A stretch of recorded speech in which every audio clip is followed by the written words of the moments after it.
अस्सलाम वालेकुम नाजरीन, मैं साहिल खान और आप देख रहे हैं HR52 डिस्कवरी।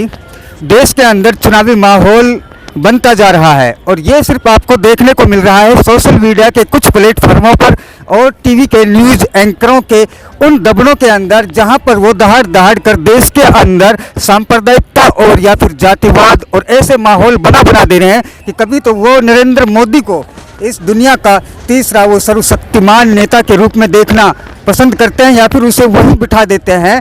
मगर हम फिलहाल लाल किले के सामने हैं, आपको तिरंगा लहराता हुआ नज़र आ रहा है और कहीं न कहीं जैसा कि हमें लग रहा है आने वाले 15 अगस्त को इस तिरंगे को जो सलामी देगा, यहाँ फहराया जाएगा, वो भी हम और आप नहीं जान सकते कि वो कौन होगा। लेकिन यहाँ के लोग उसी तरीक़ा से सेल्फी ले रहे हैं और अपने आप में एक मगन है। शाम के वक्त जैसे कि एक टाइम पास करने के लिए दिल्ली के युवाओं की एक दिनचर्या का हिस्सा होता है आपस में बातचीत करना या फिर इधर उधर से जो भी कोई मसला चल रहा होता है एक अपनी निजी ही धुन में गुम होना। बल्कि देश के अंदर कौन प्रधानमंत्री होगा, आने वाले 15 अगस्त को यहाँ पर कौन तिरंगा फहराएगा, उन्हें इस बात से कुछ नहीं लेना। जबकि आप कुछ टीवी एंकरों को अगर देखते हैं तो वहाँ पर आपको सिर्फ यही दिखाई देगा कि वो कभी धरती को दूसरे हिस्से की तरफ आपको झुका देते हैं और कभी आपको आसमान के किसी और दूसरे रुख की वो सीन कल्पनाएं कर कर एक नई ही दुनिया में आपका के आगाज़ कर देते हैं। मगर अब की बार हम लोकतांत्रिक व्यवस्था में यूँ तो यकीन रखते हैं। देश के किसी भी चौक चौराहे हिस्से पर आप जाकर देख सकते हैं, लोगों के अंदर वोटों को लेकर, चुनावी इसे दिनचर्या प्रक्रिया को लेकर कहीं न कहीं एक जो संजीदगी नज़र आती थी हमारे देश में, वो बिल्कुल ख़त्म हो चुकी है। बहुत ही कम ऐसा देखने को मिलता है कि लोग चुनाव या वोटिंग प्रक्रिया में इंटरेस्ट रख रहे हों।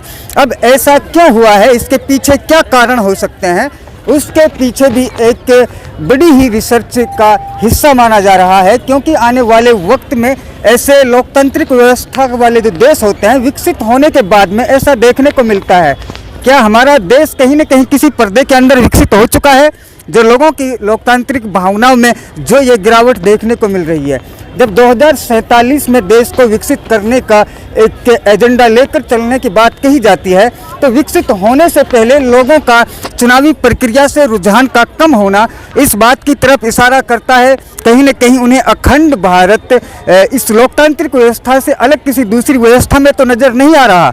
ऐसा भी हो सकता है क्योंकि लोकतांत्रिक व्यवस्था में 2047 तक भारत को विकसित भारत का नक्शा बनाने के लिए ये एक प्लान तैयार किया गया है, जो आज से लगभग आप देख सकते हैं 1947 के बाद में जो संविधान लागू हुआ, जब इसकी परिकल्पना की गई है। क्योंकि अभी आप पूरी तरीक़ा से उस भारत को नहीं देख पाए हैं जो जिसे आदर्श भारत कहा जाएगा।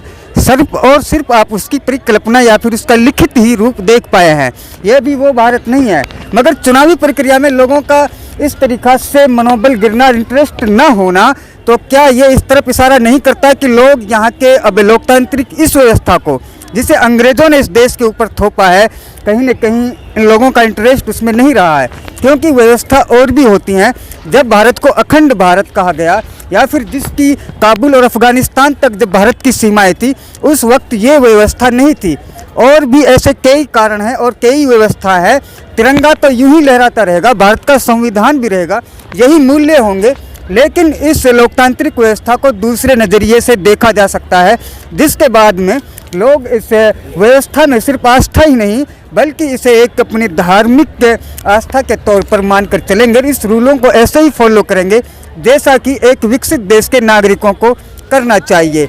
ये एक शाम का वक्त है और ये कोई न्यूज़ और ख़बर नहीं बल्कि एक व्लॉग टाइप में हमने सिर्फ दिल्ली के निवासियों के एक उनके हिस्से को देखते हुए आपके सामने ये बात रख दी है कि चुनावों के होते हुए भी हमारे देश में जब दिल्ली को दुनिया का देश का दिल कहा जाता है, तो यहाँ के लोगों की जो राय होती है वो देश के लोगों के लिए एक तरीक़ा से रास्ता दिखाने वाली राय होती है और लोग उसे फॉलो भी करते हैं।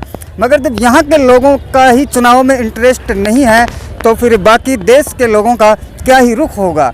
तो ये एक बड़ा ही एक ऐसा ही संगीन मामला बनता जा रहा है। ऐसा ही कई और आप कूटनीतिक लोगों को जो जिन्हें आप थिंक टैंक कहते हैं, वो भी सवाल कर चुके हैं कि ये एक खतरनाक तथ्य फैक्ट की तरफ इशारा करता है जब लोगों के बीच में कुछ इस तरीक़ा को देखने को मिल रहा है। क्योंकि हमारा देश पूरे दुनिया के अंदर सबसे बड़ा संविधान होने का अपने अंदर एक अहमियत तो रखता ही है। साथ में अब उसने ये भी अवार्ड अपने नाम कर लिया है कि वो चीन से ज़्यादा जनसंख्या के साथ में अब दुनिया के सबसे ज़्यादा जनसंख्या वाला देश भी बन गया है। तो इसके साथ में सबसे बड़ी लोकतांत्रिक व्यवस्था होने के नाते और लोगों का ये रुख होना अपने आप में सवाल पैदा करता है कहीं न कहीं लोकतांत्रिक व्यवस्था के ऊपर। क्या खिलाफत और लोकतांत्रिक व्यवस्था एक साथ इस तिरंगे की सलामी के लिए तैयार हो सकते हैं? और ऐसा हुआ है क्योंकि महात्मा गांधी ने जब उस खिलाफत के आंदोलन के साथ में ही देश की आज़ादी का सपना देखा था, तो वो सिलसिला यही था कि खिलाफत और लोकतांत्रिक व्यवस्था भारत में एक साथ लागू हो सकती हैं और कहीं न कहीं ये अखंड भारत के सपने को भी मजबूत करता है। ये एक मेरी निजी राय है और कहीं न कहीं लोगों की राय हम जानने की कोशिश करेंगे। अब देख रहे हैं HR भवन डिस्कवरी। मैं साहिल खान, कैमरामैन सरताज खान के साथ। शुक्रिया, धन्यवाद।